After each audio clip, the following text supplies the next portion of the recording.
Magandang buhay! Ako po si Hilario Batasmaylet, Chairman ng Maunlad La Paz Multipurpose Cooperative. Kung nakikita niyo po itong puno na ito, dito po pinanganak ang Maunlad La Paz Multipurpose Cooperative. Maunlad La Paz Consumer Cooperative evolved from an informal gathering. During that gathering, one of them suggested the idea of organizing a co-op. Two lecturers from ISEDO were invited to conduct the training on membership education and basics of cooperative. By this time, there were 15 members. On June 2, 2011, the co-op was granted approval of its existence by the Cooperative Development Authority. Una po yung meron kaming relenting na meron kaming existing na discounting loan sa land bank. Yun po yung pinapautang namin. Binibigay po namin sa mga member 50,000 per hektarya na gagamitin po nila sa kanilang tukirin. Backyard piggery. Nag-support po ang co-op sa mga member ng 1, 2, 3 na inahen and patiner para binibigay ang kanilang pambili ng feeds, mga supplement sa kanila, and ang bayad nila is pagkatinda ng kanilang alaga.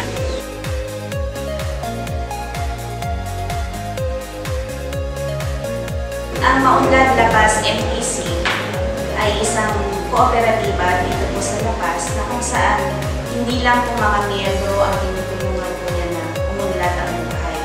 Gayun din po ang kanilang community involvement, lalo-lalo na po dito po sa aming paaralan.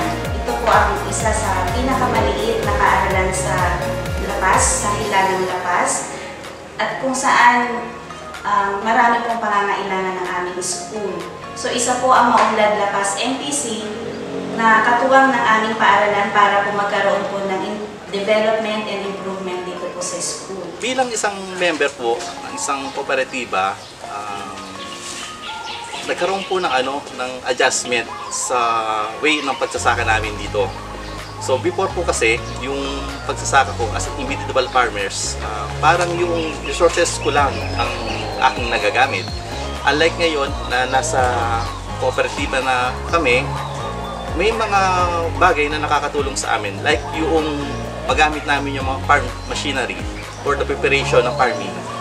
At the same time, yung financial aspect, assistance na binibigay ng co-op na. So ngayon po, ang co-op po namin ngayon is nakaka-receive po ng mga award, local government dito po sa La Paz, sa provincial level ng Tarlac po, at the same time sa buong Region 3 po ng Tarlac, and baka po hanggang national level sa makakuha po kami ng award. Wala kaming collection sa interest in advance.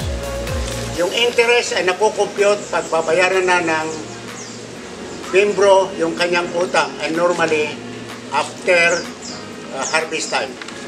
Pag na-harvest na yung kanyang palayan, a day or 2 days after, kusa na siyang pupunta rito sa opisina para i-settle yung bayad na upa ng harvester at saka yung kanyang utang. Ang unang direction po ng cooperative ng Maunlad ay ang pakikisama sa mga eskwelahan.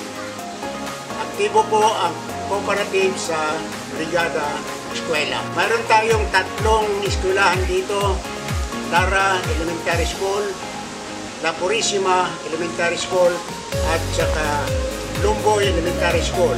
Ang cooperative andyan lagi nakasuporta sa kanila. Maunlad La Paz MPC, maunlad ang pangarap!